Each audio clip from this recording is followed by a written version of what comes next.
Okay.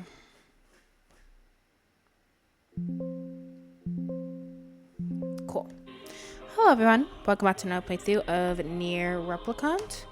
Last time is that we were... What did we do last time? Shoot. I think last time we got through the ship. And stopped the giant girl Shade, learned a little bit more about her. I think we also did I think that's what it is. We did the law robotics fight, fought the robots, learned a little bit more about that. And we did the loyal Cerberus fight and learned a bit more about the dogs and all that stuff. So we have one more fragment left. I think it's the sacrifice fragment. I was hoping to see if I can get an eagle egg before we go on to destroy this entire area, because eagle eggs are hard to find and it's a necessary item for a weapon upgrade. I've been pretty busy with running around collecting materials, doing side quests to get materials and whatever, so that I can get the weapon upgrades. So that once we're done, I can read the weapons theories.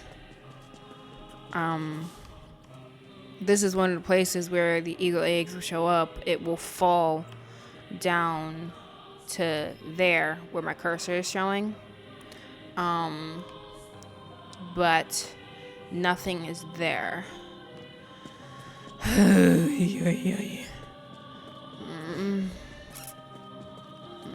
Fine. I guess we'll leave for now and we'll move on to the main story. So here's the game plan for today.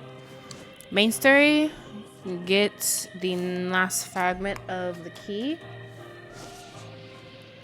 We're then going to do a side quest in the Forest Myth that will allow us to get a weapon necessary to get ending C. I actually was able to go off and get one of the weapons I was missing. We're missing only one, I believe. And that will put us in the place we need to get ending C. Technically, I don't have to do that side quest in order to get the weapon. Apparently, you get the weapon automatically upon getting ending B. But I want to do the side quest because maybe we'll add more to the world. And I like side quests. So yeah, main story, side quests, and I think that might be where we stop actually, because I'm worried about ending B involving a lot of reading, and I'm still getting over a sickness, so I don't want to have to voice act and it be awful, because thus far this ending has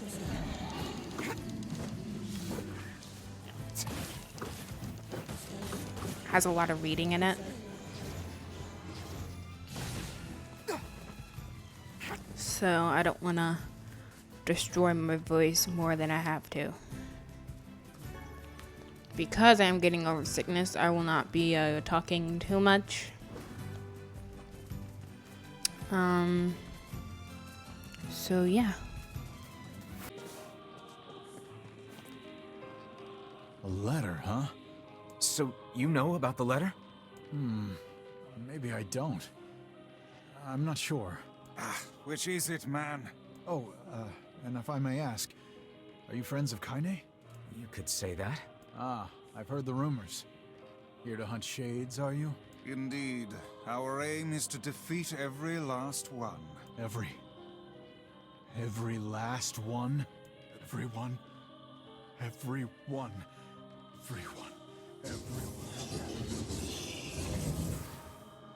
Vice! Beware, this man is a shade. Damn it! It's a trap! I figured as much. You guys sure are taking your goddamn time. 1,000 apologies. We were distracted by the local welcoming party. Want some help? A carnival of murder? I love it! Yeah! Kaine! The villagers are possessed! But not all of them. Some are still human, so be careful.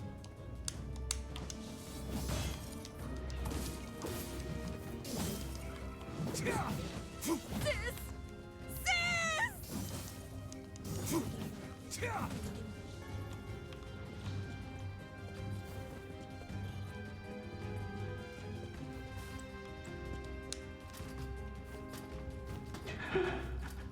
I can't tell who's human anymore.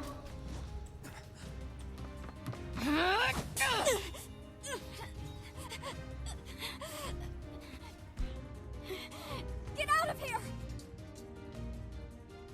No way! I'm not gonna abandon my own sister! Kaine, what's going on? Don't be fooled by this lady. She's a shade.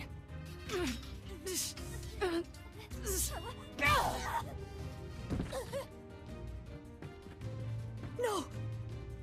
No!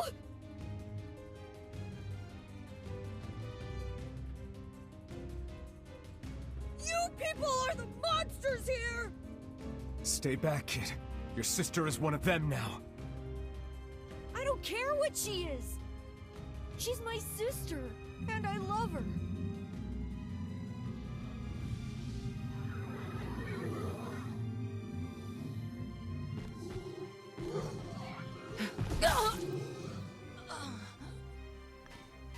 Kaine!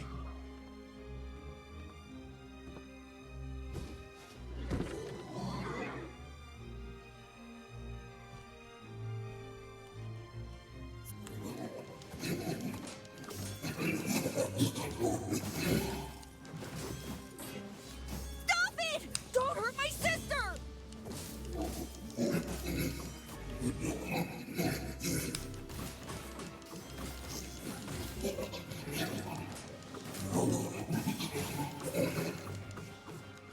What madness. These people are behaving as if we are the villains.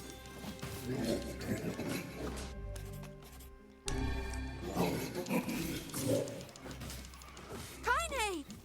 Kill them! Kill them now! No! You've got to stop this! We're trying to save you from the shades! Please, you have to stop! Emil! Villagers are under... Emil, watch Kaine. I'll go clean up over there. All right.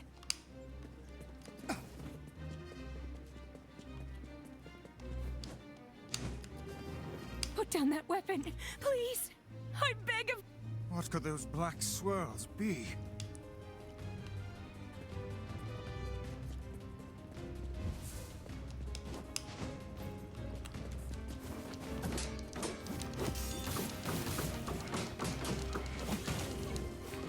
I blame you for all of this!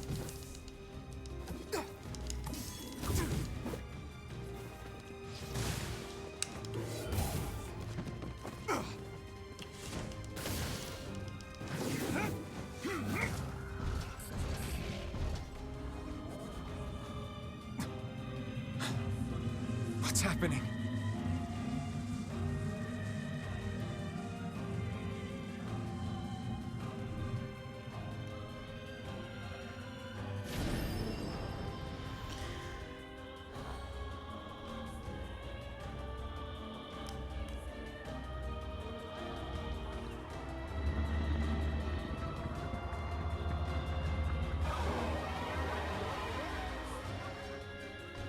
By my pages, is this beast a shade as well? That thing sucked up the villagers. No! If we keep this up, we're gonna kill them all! We can't let that happen!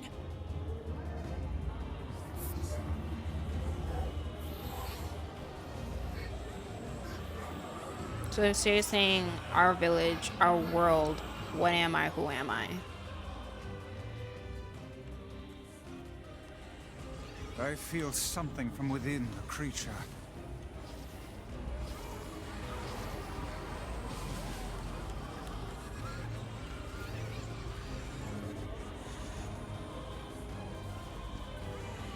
Is this the combined power of all those shades? It will take more than a barrage of magic to stop us. The first to waver is the first to die.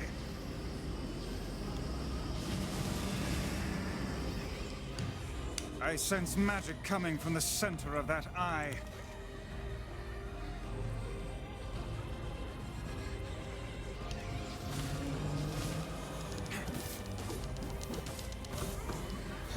Looks like Wait! I think those are actual people! Hold nothing back. Those are shades.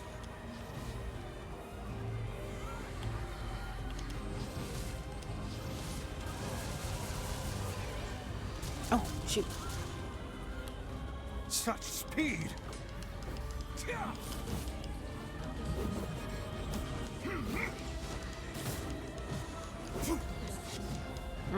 The surrounding tentacles appear to deflect magic.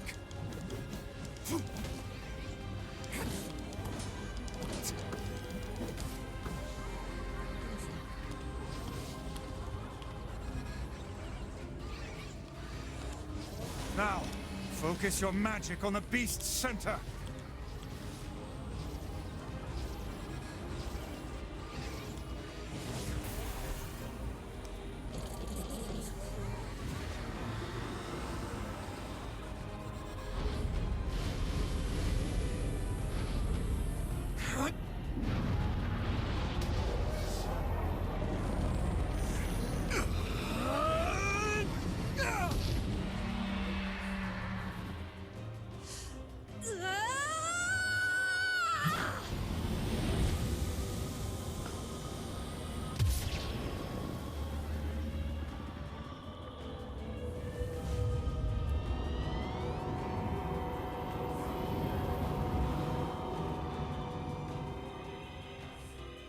Look out! Something's coming!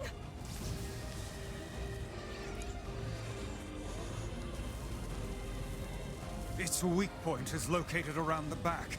Try attacking it from above. I'll try to pin it down! Emil!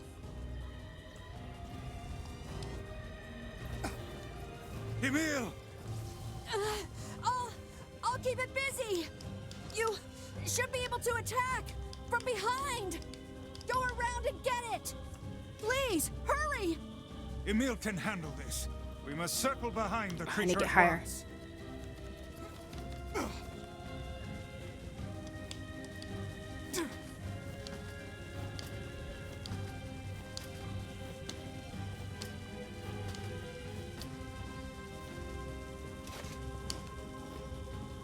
You must strike it in the eye.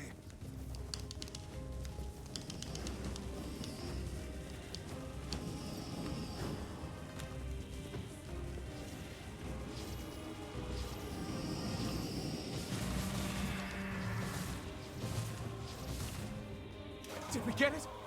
It is escaping to the inner level. I'm coming! Gotta catch my breath. Careful, Emil. It won't help anyone if we lose you here.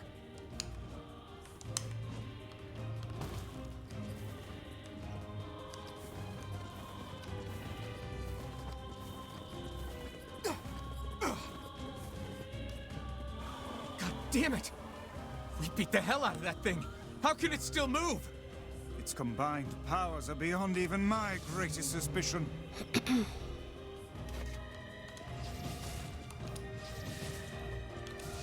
Come on! Help me take it out! I'm on it.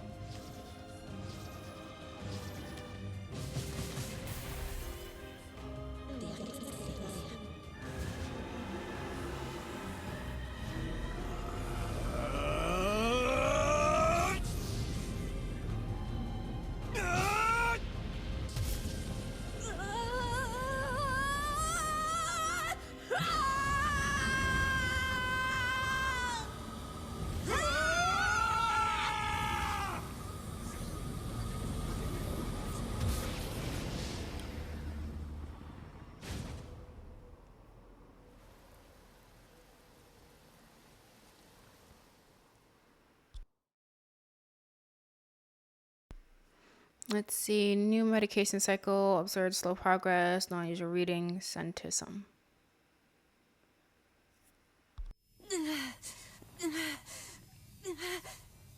Emil! Emil, wait!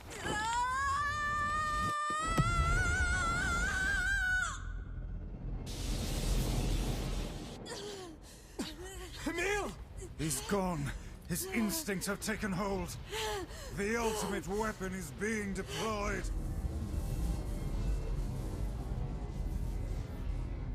Ah, fuck. This ain't good, sunshine.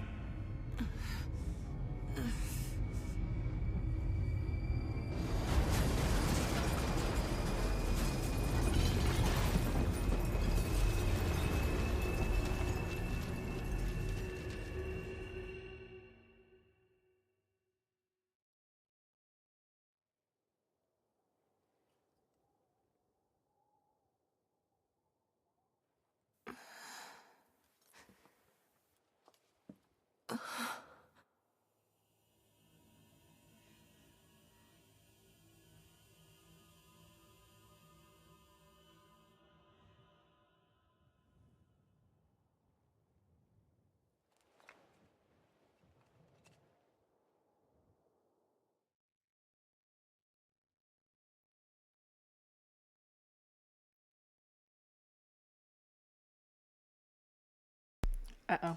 This is bad. Okay. Uncontrollable magic. I have to protect the people I love. That was my only thought as I unleashed a magic powerful enough to destroy not only the shade, but everyone else as well. All of them. So many innocent lives. Destroy. Eviscerate. Crush. Kill.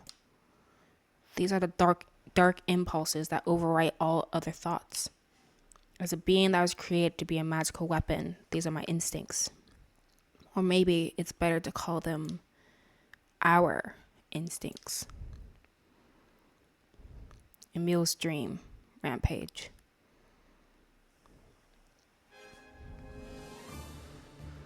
A klaxon sound from deep within the bowels of the laboratory. Thick metal shutters dropped down, sealing off the room with a series of dull metal thuds. Abort the experiment. Number 6 is out of control. Everyone get out of here now. Get out of here. The researcher's words are abruptly cut off as a massive hand materializes out of the gloom and lifts him high into the air. The researcher begins to scream. He screams and screams, the sound echoing off the walls of the laboratory, until the hand squeezes down, coating the room in a deep crimson hue. The rest of his colleagues stand in silence, mouths open, unable to process what they have just seen. Then a female scientist takes a step back and lets fly with a heartbreaking wail. But this is a terrible mistake, for the sound of her cry suddenly brings forth a monster in all of its terrible glory. Its body is a bloated corpse, its head a grinning skull, and it is massive, many times the size of a human. The head lolls from side to side as it tromps around the room on all fours, bringing to mind the wild maneuverings of some wretched, starving beast.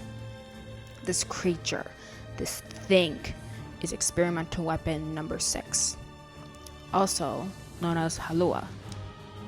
No! Oh no, please stop!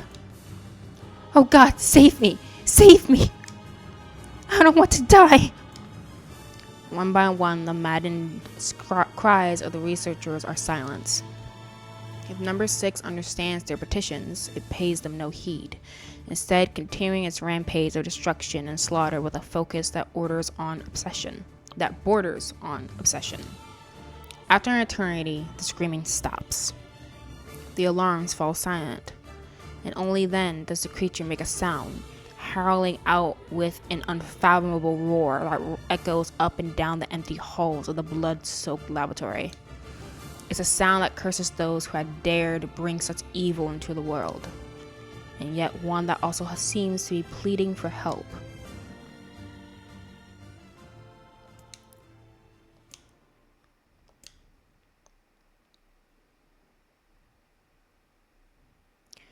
Two sets of footsteps echo in an otherwise silent corridor in the first level of the laboratory. One set belongs to a young boy, his eyes blindfolded and his hands restrained. The other belongs to a severe man in a long white coat. The man drags the boy along by means of a long chain attached to a set of shackles on his wrists. Rubble is scattered here and there across the floor of the corridor, making the journey an exceedingly difficult one for a boy who cannot see. Excuse me? Could you please walk a bit slower, sir? I'm not used to being blindfolded, and rather than stopping, the man only increases his pace, causing the boy to stumble in an attempt to keep up. This last humiliation proves too much, and the boy finds himself unable to arrest his fall. Without the ability to brace himself, he topples to the floor, smashing his head on a pile of debris and causing a trickle of blood to worm its way down his pale, frightened face. Agonized by the pain, the boy inadvertently opens his eyes, causing the falling drops of blood to emit a strange crackling sound before transforming to tiny white rocks. "Close your damn eyes!" roars the man. Yes, sir," stammers the boy as he slams his lids shut. He hadn't realized the blindfold had slipped off during the fall, but now he keeps his eyes squeezed shut so tightly that sparkles appear against the black of his vision. The boy is Emil, also known as number 7.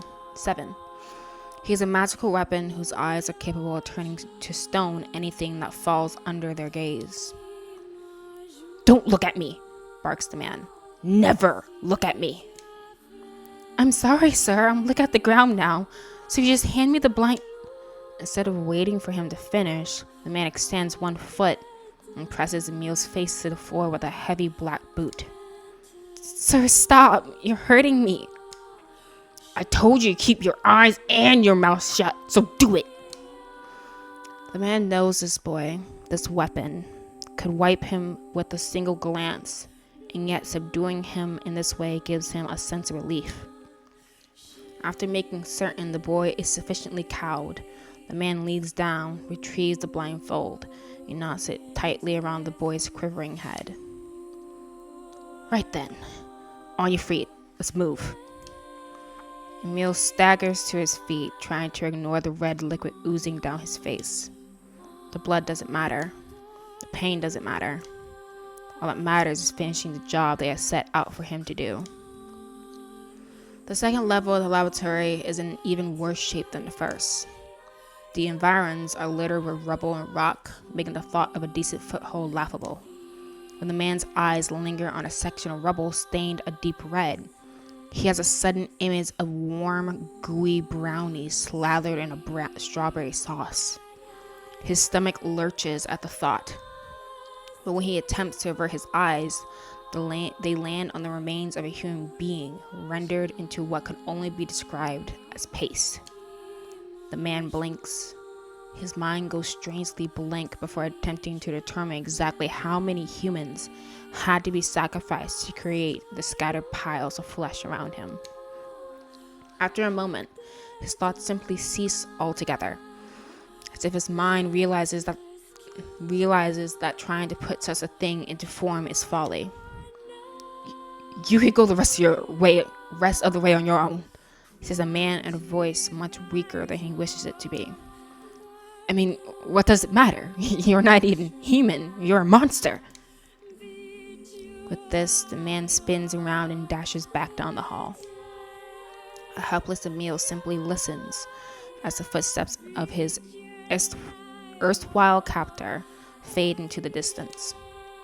Emil finds himself alone in a room with a sense of death and blood. For a moment, he considers opening his eyes, but the thought of the horrors that await him quickly squash his plan, or this plan. Instead, he stands still and listens intently. Eventually, a far-off sound reaches his ears. That's the howl I heard before.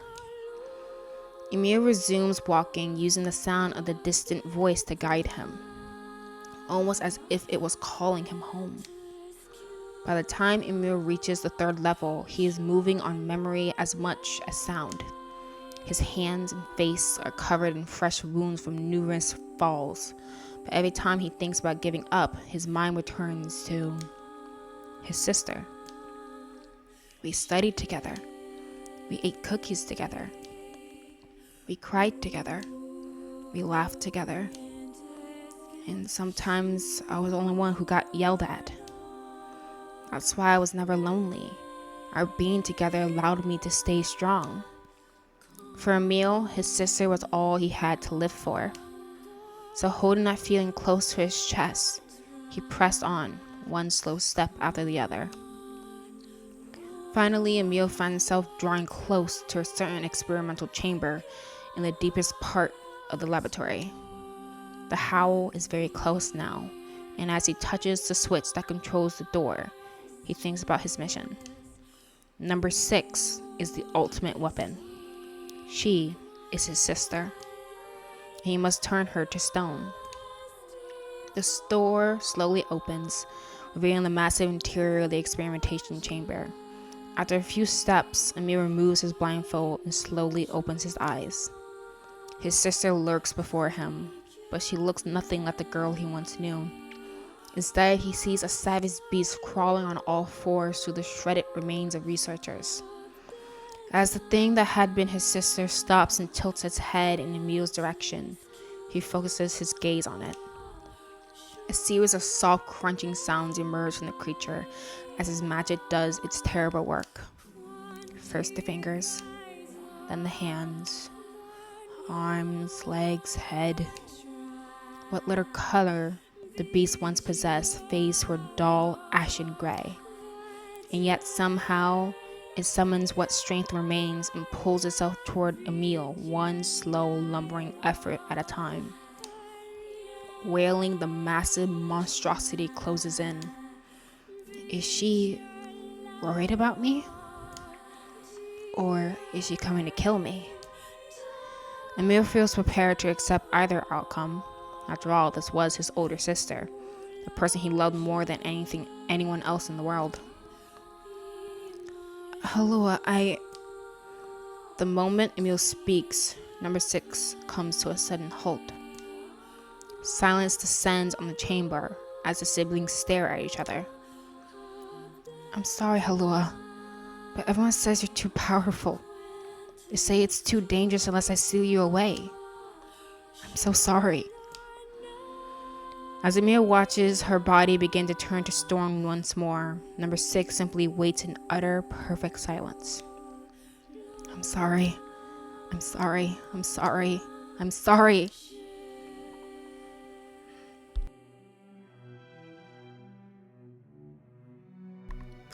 The moment number 6's petrification is complete, her memories flood into Emil's mind. The two of them huddling together in the cold, all alone in the world with no one to protect them. All she wanted was to save her little brother. And yet, it was that little brother who, in a sense, saved her. The moment the petrification is complete, Emil sinks to his knees. A frozen sister and a little brother racked with sin. Alone in this cold cage, the two of them weep in a single silent voice.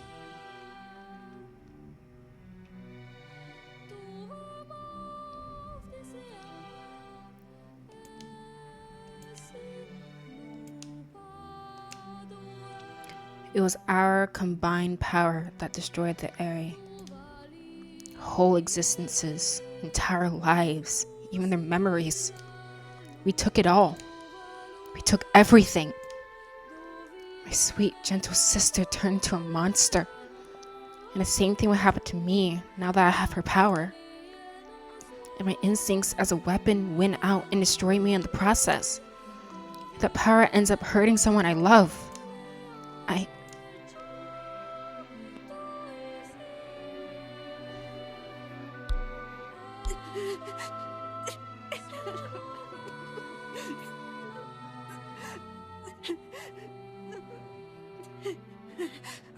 What have I I done? I killed innocent people. I killed them all. But you saved us. If it wasn't for you, we'd all be dead. We owe you.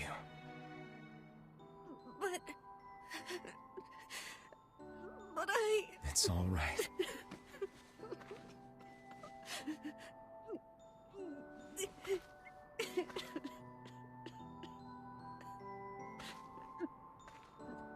Really? Don't look back.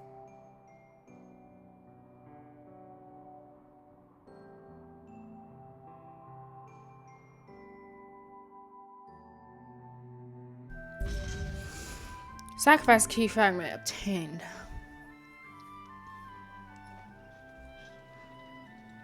We had best be off. Yeah.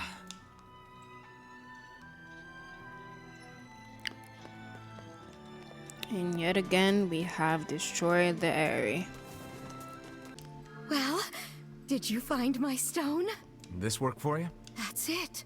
Oh, thank you. Oh, and while you're here, how about a free reading? Come on, it's the least I can do. Decline the offer for now. I'll listen to the fortune. What is it? Sure, might as well. Let's see what the eye has to reveal. Probably utter nonsense. Just garbage. Where are we? I don't know. I've never seen this place before. Shades! That In confirms my our suspicions. dreams. What cheek. Dreams? I refuse to believe that we were simply whisked off to some alien land. Yeah, I suppose. I was right. I was right. There we go.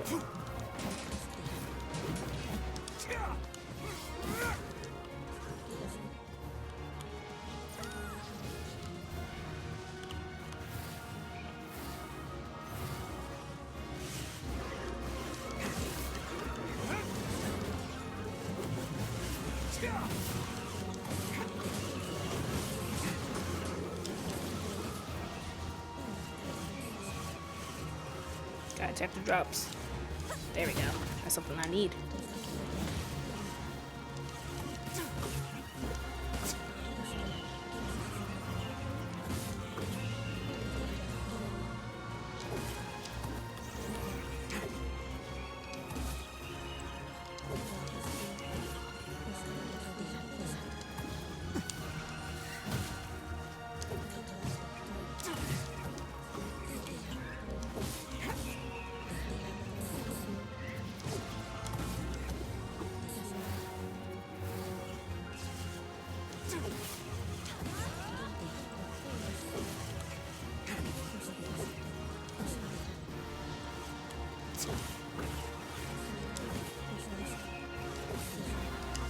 Nice.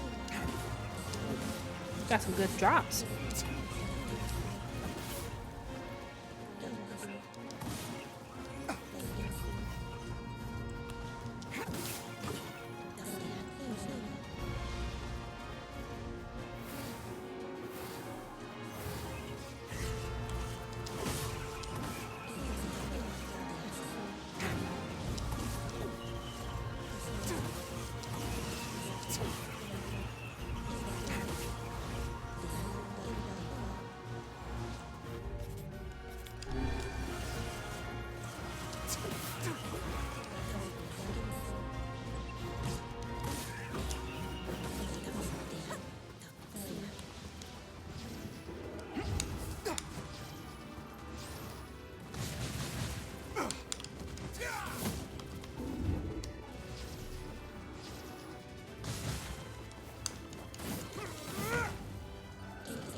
was that? I cannot say, but I doubt it was a mere daydream if all of us experienced it as one. I think I've seen that before. Wow. I don't know what happened, but you guys look pretty shaken up. Yeah. There's a deep inner meaning behind this fortune, but I'm not really sure what it is. I guess I need more practice. Anyway, thanks again for the help. Stop by any time. I think I'll pass for now. What was that all about? I don't know. It gave me some serious deja vu. Did it now? Yeah, like I'd been there before or Yes, you something. have. But at the same time, it felt like something was pushing down on my chest. Well, it was just a dream. Best to put it out of your mind. So the reason I said I knew it is because when we did our first round,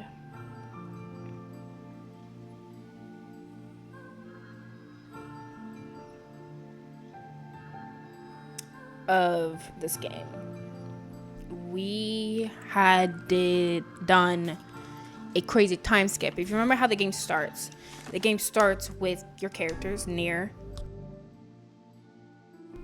and Yona. They're in that building we were just fighting in. And Nier's like, Yona, whatever you do, don't touch that book. And then Shades come, fight. Yona collapses, and then Nier's like, please somebody help us. And we have a time skip of like 2,000 years or something like that. A very long time. So yeah, at the beginning of the game, that confirms it. We're playing as the original people before they underwent the Gestalt procedure to separate the soul from the body. And then after the time skip, you start playing as the shell, which is our friend here. Confirmed. So next time, probably going to continue with going for it with ending B. We're going to finish out this last run, or this next run, and then we're going to go on to ending C, which, as far as I know, you play the game as normal.